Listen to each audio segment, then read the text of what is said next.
The rain hammers against my windshield like tiny fists demanding entry. For weeks before Christmas, and Portland has dressed herself in a cloak of water and darkness. I grip the steering wheel tighter, squinting to make out the road markings through the downpour. Just 12 minutes from home.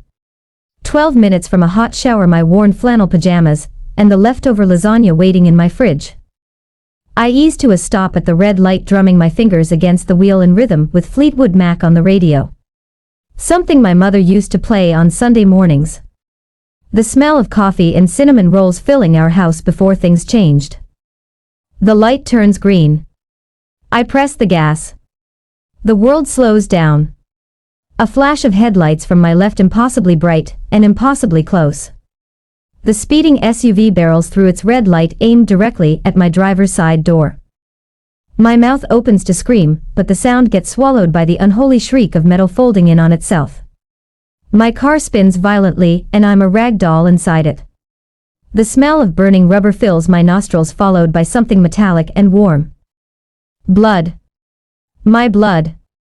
The world goes black. I wake to the rhythmic beeping of machines, and the antiseptic smell that can only mean hospital. A nurse notices my open eyes and calls for the doctor. Everything feels distant, like I'm watching a movie about someone else's life. Someone is speaking about a compound femur fracture. Surgical pins. Physical therapy. 6 to 7 months of therapy to avoid permanent damage, the doctor says. His face grave above his neatly trimmed beard. He holds up my x-rays, pointing to the place where my leg is now more metal than bone. There will be a scar. Miss Wilson. A significant one. I close my eyes, trying to process what this means. Just 2 days ago my life made sense. Ryan and I had spent 5 years building our relationship. Our summer wedding plans were already taking shape. A small ceremony by the Columbia River. Nothing extravagant but meaningful. Why wait any longer? He'd asked on our anniversary, sliding a modest diamond ring onto my finger. My career as a marketing designer had been flourishing. The promotion to senior creative lead had come with a corner desk near the window, and a salary that finally let me breathe easier at the end of each month. I'd celebrated by buying real plants instead of the plastic ones that had decorated my workspace for years. I loved my small apartment with its creaky floors and the reading nook overlooking downtown Portland. On clear days I could see Mount Hood in the distance, a snow-capped reminder that beauty existed beyond concrete and glass. I'd spend Sunday mornings there with coffee and whatever novel had captured my imagination, that a life I'd built carefully piece by piece now shattered like the windows of my car. My mother's stepfather and sister Sloane arrive on the third day. Their visit lasts exactly 20 minutes. I watch the minutes tick by on the wall clock above their heads.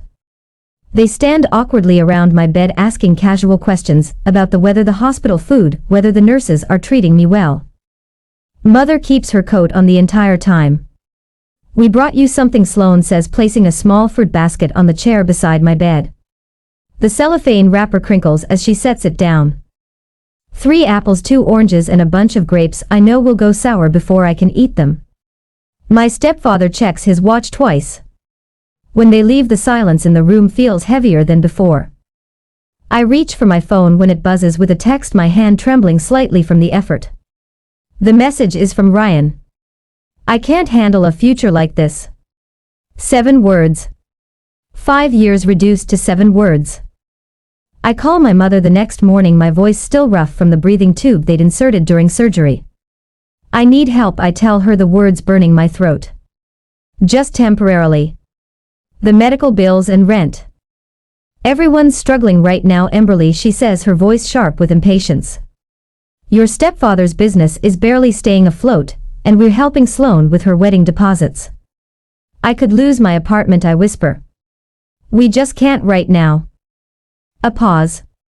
And Sloane's feeling under the weather. She doesn't want to catch any hospital germs, so we won't be visiting again soon. The line goes quiet after we hang up. I stare at the ceiling, connecting the dots in the acoustic tiles above my bed. The truth crystallizes with stark clarity. My family's support has always been conditional, present only when convenient, absent when needed most. Outside my window, Portland continues to rain. I watch a drop of water trace its way down the glass, joining others in its descent, and wonder how I never saw the cracks in my foundation until everything collapsed around me. The bank statement on my phone screen blurs through my tears. 3 weeks of medical bills have emptied the savings account I'd nurtured for 5 years. The numbers mock me, $17.42 remaining, where once 5 figures had provided security. I swipe away from the screen as if that might change the reality. My apartment door wears a neon orange eviction notice like a garish corsage. Final warning screams from the top in bold letters. I lean against the doorframe, my crutches digging into my armpits, the weight of my cast pulling on muscles that haven't recovered from the trauma. 30 days to pay or vacate. But the 30 days had passed while I lay medicated in a hospital bed. You need help packing? My neighbor asks from across the hall, her expression a mixture of pity and discomfort. I'm fine. I lie. The words automatic. Inside cardboard boxes from the recycling bin form a small mountain in my living room. I slide to the floor, wincing as my cast hits the ground harder than intended. How do you pack a life with a broken body? I stretch awkwardly toward the bookshelf, fingertips grazing the spine of a novel Ryan gave me on our 3rd anniversary. The effort sends shooting pain up my thigh, a scream building in my throat that I swallow back. For 4 hours I fill 1 box. Just 1. The physical agony of moving with a hip to ankle cast fades beneath the crushing realization that no one is coming to help me. Not family. Not Ryan. Not friends who proved to be merely pleasant weather companions. You have until 5 p.m. tomorrow, the building manager says when he stops by. He doesn't meet my eyes. I can't make exceptions. The rental car feels both salvation and shame later that evening. I park behind my old gym, where the membership I can no longer afford once granted me access to hot showers and fitness classes. Now I'll use their exterior electrical outlet to charge my phone while I sleep in their shadow. I recline the passenger seat as far as it will go, wedging my awkward cast between the dashboard and seat. The emergency blanket from the trunk crinkles with every movement, its silver surface reflecting the dimming winter light. My body refuses to find comfort, the cast a constant reminder of how thoroughly my life has fractured. Morning brings the first humiliation. Using the gas station restroom to brush my teeth, while avoiding the cashier's curious gaze. I splash water on my face, pat it dry with rough paper towels, and tell myself this is temporary. In the mirror, a woman I barely recognize stares back, hollowed cheeks, unwashed hair twisted into a messy bun, eyes that have forgotten how to hope. Bathrooms for customers only.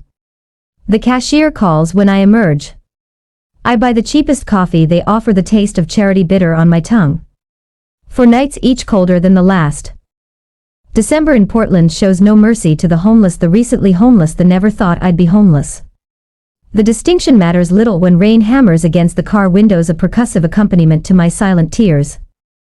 The heater runs until the gas gauge warns me to stop. On the 5th morning I wake to windows fogged with my breath, the cold having crept into my bones during the night. I check my phone battery at 12%. The doctor's warning echoes in my mind. Without proper care you could have a permanent limp. My physical therapy appointment was scheduled for yesterday.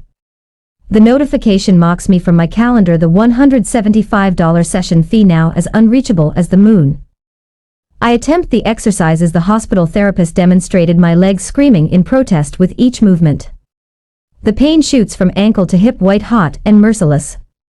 Straighten and hold for 30 seconds, I whisper, reciting the therapist's instructions. I manage 8 seconds before collapsing back against the seat, breath coming in short gasps. Each day without proper care is a mortgage against my future. The thought of limping through life at 30 terrifies me more than the homelessness, more than the hunger that has become my constant companion. My phone shows 1 to 7 outgoing calls, to my mother, to Sloan, to my stepfather. None returned. I've left voicemails that evolved from composed requests to desperate pleas. The progression of my dignity's erosion preserved in digital form. Please. I whispered in the last one 3 days ago, I'm sleeping in my car, I just need a couch, just until I can figure something out. The silence in response says everything my family won't. I park near a public restroom in a city park, timing my arrival between the morning joggers and the lunch crowd. The rain has returned, a steady drizzle that soaks through my coat as I maneuver from car to building. My crutches slip on the wet pavement once, twice. The third time my right crutch slides completely out from under me. I fall hard, the impact sending shockwaves through my broken leg. The world whites out in pain. The cold pavement presses against my cheek, rain pooling around my face, soaking through my clothes. I try to rise, but my body has finally surrendered. Through dimming consciousness, I register someone kneeling beside me. Not family, not a friend. A park janitor in a green uniform, his weathered face creased with concern. "Don't move, honey," he says, phone already at his ear. "Help's coming, I'm staying right here." As the ambulance sirens wail in the distance, I wonder if accepting help from this stranger means finally admitting my family has truly abandoned me. Should I keep trying to reconnect with those who share my blood, or accept that sometimes the family we need isn't the one we're born into? The janitor holds my hand until the paramedics arrive, a simple human connection that feels more honest than any I've known in years. A soft knock at the hospital door pulls me from fitful sleep.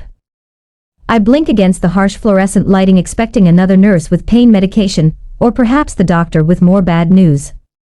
Instead, I find myself looking at Mr. Callahan, my former creative writing professor from Portland Community College.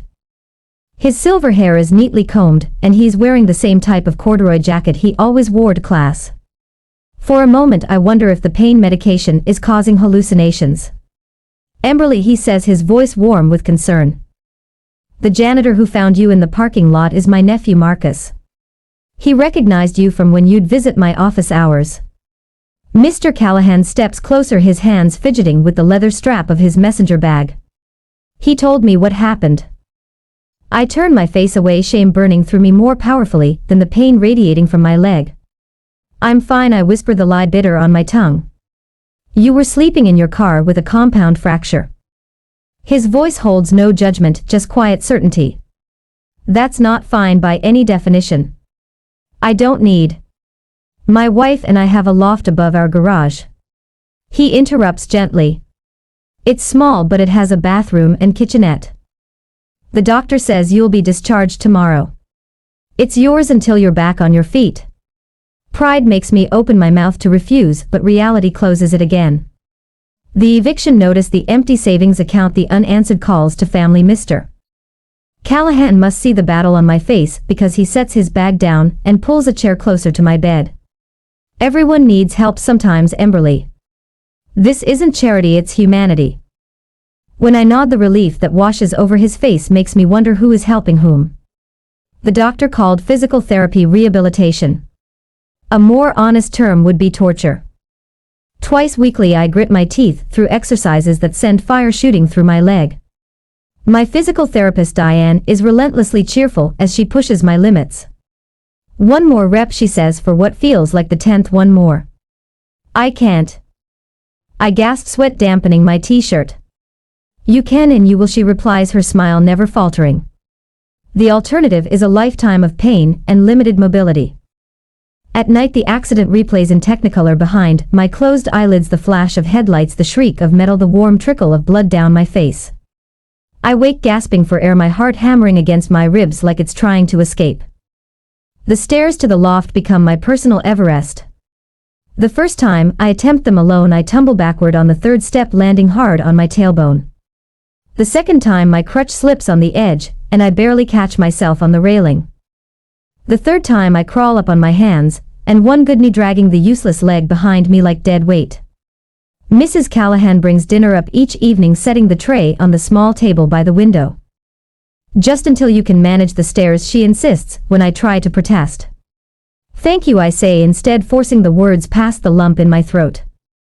Each night after they've gone to bed, I allow myself exactly 10 minutes of tears, 10 minutes to feel sorry for myself, to wonder if I'll ever be whole again.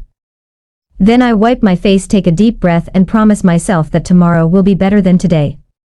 One afternoon, a folded piece of construction paper appears on my pillow. Opening it reveals a crayon drawing of a woman with a purple cast and flowing cape. "Emberly, stronger than steel," is written in careful block letters across the top. Mr. Callahan's 14-year-old son Aiden must have left it while I was in the shower. I prop it against the lamp on my nightstand, where it's the first thing I see each morning. 3 weeks into my stay, sleep evades me despite the exhaustion weighing on my bones. I scroll through social media, a habit I've mostly abandoned since the accident. Ryan hasn't contacted me once since that devastating text message. My thumb freezes mid-scroll. There he is, tanned and smiling on a beach in Maui. His arm is around a petite blonde wearing a red bikini. The date on the post is exactly 16 days after my accident, 2 weeks after he told me he couldn't handle a future like this. My finger trembles as I tap the message icon for Tara, the only friend who still checks in regularly. Did you know about this? I type, attaching a screenshot. The response comes almost immediately. Honey, he was already seeing her before your accident. I thought you knew. The phone slips from my fingers, bouncing on the bed before sliding to the floor. The betrayal should hurt more than it does. I wait for tears that don't come. Instead, a strange clarity washes over me, like finally putting on glasses after years of squinting. Ryan's abandonment. My family's absence. The pattern crystallizes with perfect, terrible clarity. My worth to them had always been tied to their convenience. When I became inconvenient, broken, needy, they simply walked away. The next morning I open my laptop and find a free web design course online. My design background gives me a head start, and I lose myself in HTML and CSS for hours. When my leg throbs too badly to concentrate, I switch to watching tutorials on creating responsive layouts. 2 weeks later I complete my first paid project, a simple logo for a local bakery. When the PayPal notification shows $70 transferred to my account, I stare at the screen in disbelief. I created something of value from this broken body, from this borrowed room. I mentioned to some colleagues that you're doing web design, Mr. Callahan says over breakfast one morning. He slides a list of names and email addresses across the table. They're all small business owners who could use some help with their online presence. That afternoon, I send out emails to everyone on the list. By evening, 3 have responded with interest. When I realize I've earned enough for my next physical therapy session, without dipping into my dwindling emergency fund, I allow myself a real smile for the first time in months. The corner of the loft transforms into a makeshift office. My laptop sits on a small desk. Mr. Callahan helped me carry up the stairs. I pin color swatches and design inspirations to a corkboard on the wall. I set my rates $150 for a small website, and create templates to streamline my workflow. As sunset bathes the loft in golden light, I check my email one last time before calling it a day. A new message waits in my inbox, seeking contract web designer for quarterly projects. I open the email and begin to read, the glow from my screen mingling with the last rays of daylight streaming through the window. For the first time since the accident, tomorrow looks like more than just something to endure. It looks like something to anticipate. The morning routine becomes my anchor. Before the sun even considers brightening Portland's winter sky, I'm already awake, my legs stretched across the bed as I work through the therapy exercises that have become as breathing. Bend, extend, rotate. Pain still shoots through my thigh with each movement, but it's duller now, more like an echo than a scream. By 6 I'm at my makeshift desk in the corner of Mr. Potter Callahan's garage loft, coffee steaming beside my laptop. The first hour belongs to learning new design software, coding techniques, marketing strategies. Knowledge costs nothing but time, and time is the one resource I now have in abundance. You're building something remarkable here, Mr. Callahan tells me one evening, nodding toward my growing portfolio displayed on my computer screen. Most people would still be wallowing. I don't tell him about the nights I still cry into my pillow. Instead, I show him the website I've launched, showcasing my work, each project meticulously categorized, every design decision documented. Quality over quantity, deliberate over desperate. When the email arrives from Westbrook Industries, a referral from one of Mr. Callahan's colleagues, I read it 3 times before believing it. Their marketing director needs design work for an upcoming product launch. My first corporate client. The deposit they send covers 2 months of physical therapy. I celebrate by buying a real desk chair, instead of the folding metal one that leaves my back aching each night. The cream envelope arrives on a Tuesday 6 months after the accident. Heavy cardstock with Sloane and Derek embossed in silver script across the front. Inside the wedding invitation is a masterpiece of tasteful excess ivory paper gold foil, and the words family is everything curling along the bottom in elegant calligraphy. My mother's voicemail follows the next day. Emberly, it's Mom. Your sister is getting married in August. Surely you can set aside your dramatics for one day. A pause, then her voice softens with practiced concern. Everyone's asking about you. It doesn't look right you not being there. The words "it doesn't look right" echo in my head as I draft my response. Not we miss you or we want you there. Just concern about appearances. I write the decline letter on my best stationery, each word measured and precise. Thank you for the invitation. I'm unable to attend. I wish Sloane and Derek every happiness. No explanation, no apology, just facts politely stated. Sealing the envelope feels like closing a chapter. The tremor in my hands, once a constant companion, is noticeably absent as I press the stamp into place. 2 days later my phone buzzes with a text from Casey, my college roommate, who still keeps in touch with Sloane. Thought you should see this. Her message reads, followed by screenshots from my family's group chat. Mother Emberly declined, so selfish. Sloane typical. Everything's always about her. Stepfather, we're better off without the drama. I stare at their words, waiting for the familiar ache in my chest. It doesn't come. Instead I feel an unexpected lightness, as if the final weight has been lifted. When I sealed that response letter, I wondered if I was closing a door that should remain cracked open. Is maintaining family connections worth sacrificing your self-respect, or does true healing sometimes require a clean break? 3 days later the Halston Media office occupies the 12th floor of a glass tower in downtown Portland. I arrived 20 minutes early for the interview, giving myself time to navigate the lobby. My movements are more fluid now, though the slight hitch in my stride remains a subtle reminder of metal pins and hard-won recovery. The receptionist smiles as I approach. Miss Wilson, they're ready for you. The interviewer, a woman with silver-streaked hair and bright eyes, doesn't glance at my leg once. Instead she studies my portfolio with genuine interest, asking thoughtful questions about my design process and creative philosophy.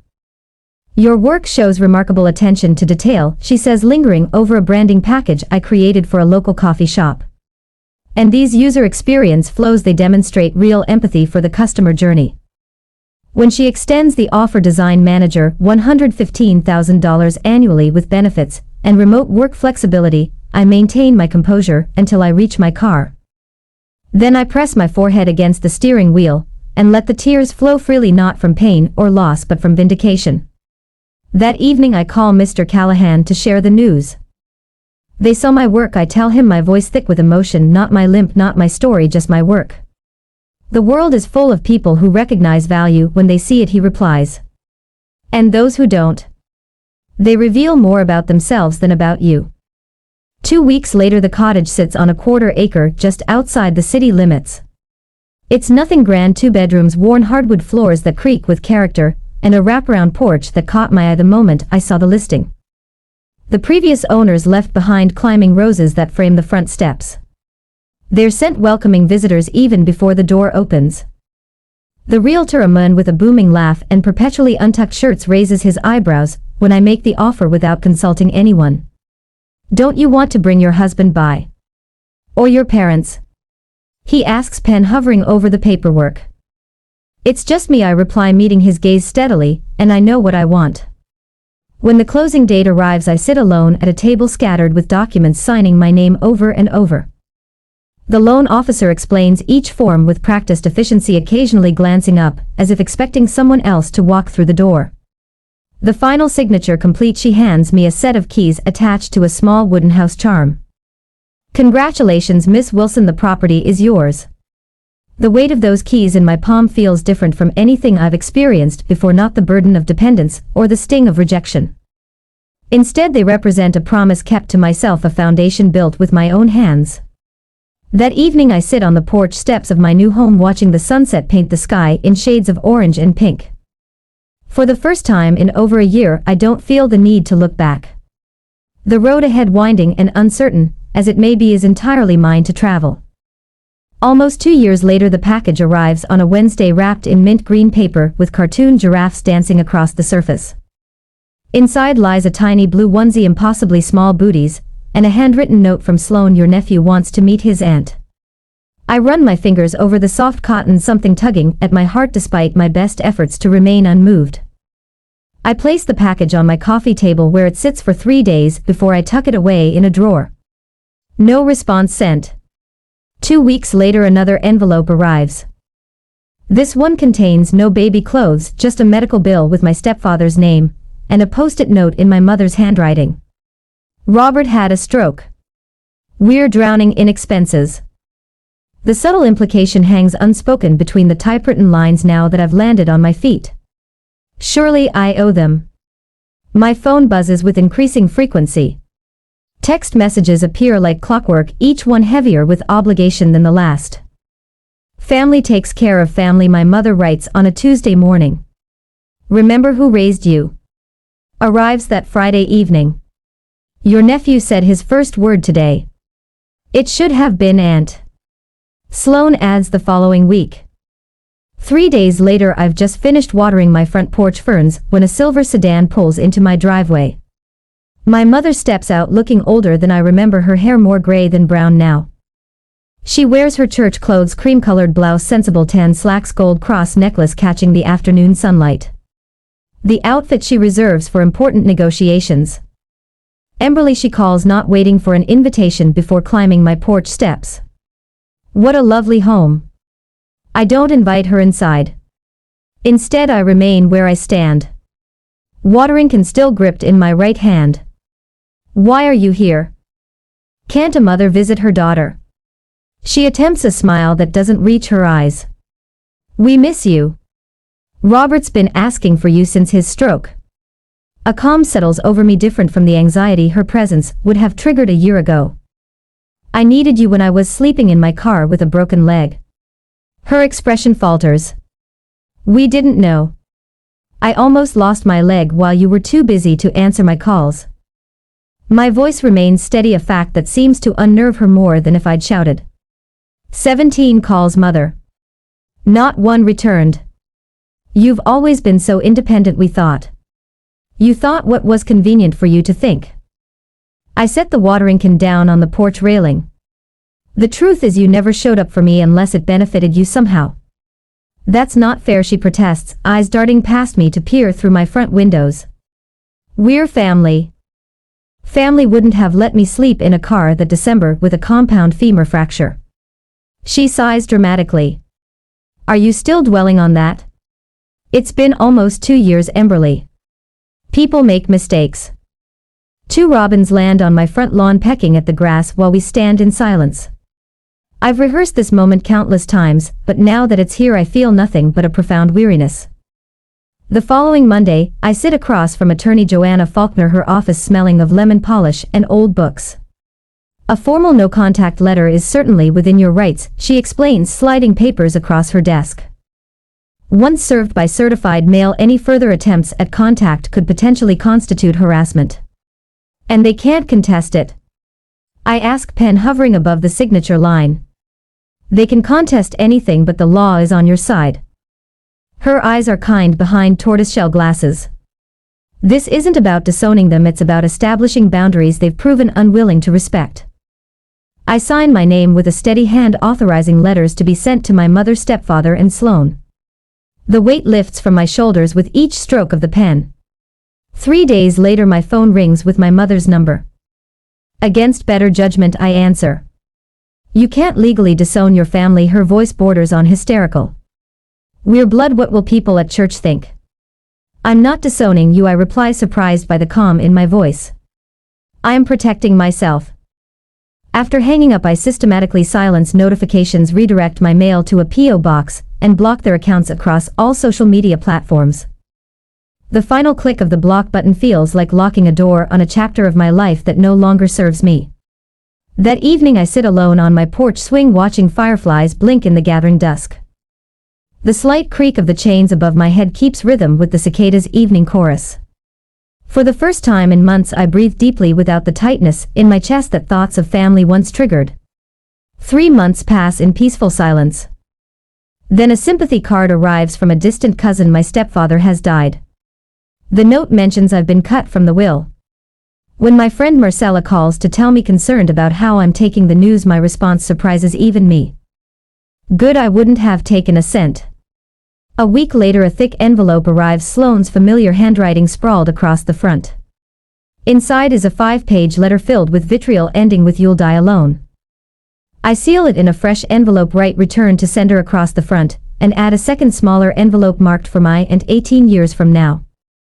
Both are returned unopened. Standing at my mailbox watching the postal carrier drive away with my returned letters, I realize I've finally stopped waiting for the family I was born into to become the family I needed. In their absence I've become my own foundation. The scent of barbecue sauce mingles with summer air as I adjust the platter of corn on my back deck. 3 years have transformed this space from barren dirt to an oasis. Tomato plants climb their cages in neat rows beside peppers and herbs, a living testament to patience and care. Need any help with those? Melissa calls from the picnic table where she's arranging paper plates in colorful stacks. Got it covered, I answer, balancing the tray on my hip as I navigate the steps. My leg gives only the slightest twinge, a whisper of what once was. The limp that doctors warned might be permanent has faded to a subtle hitch in my stride, noticeable only to those who know to look for it. I move through my garden with the confidence of someone who has rebuilt herself from foundation to rooftop. Laughter erupts from the far corner where Sam is telling another outrageous story from his restaurant kitchen. The sound fills my yard, warm and genuine, so different from the measured, careful conversations of my childhood home where words were currencies spent only when necessary. Your tomatoes are putting mine to shame, my neighbor Eleanor says, inspecting a plump red fruit. What's your secret? Knowing when to cut away what doesn't serve you, I answer with a smile, and good compost. The words carry more truth than she knows. Some things must be pruned for others to flourish. Later, as the sky melts into watercolor hues, I stand in the hospital corridor where my life fractured and reformed. The same antiseptic smell, the same fluorescent lights, but a different woman walks these halls now. My steps are sure, my shoulders squared beneath my blazer. The donation check in my purse feels like completion of a circle. $5,000 toward the patient emergency fund, not enough to change the world, but perhaps enough to change one world the way Mr. Callahan changed mine. When the administrator steps away to get a receipt, I slip down the recovery wing. Room for 12 looks the same as when I spent those awful nights staring at the ceiling.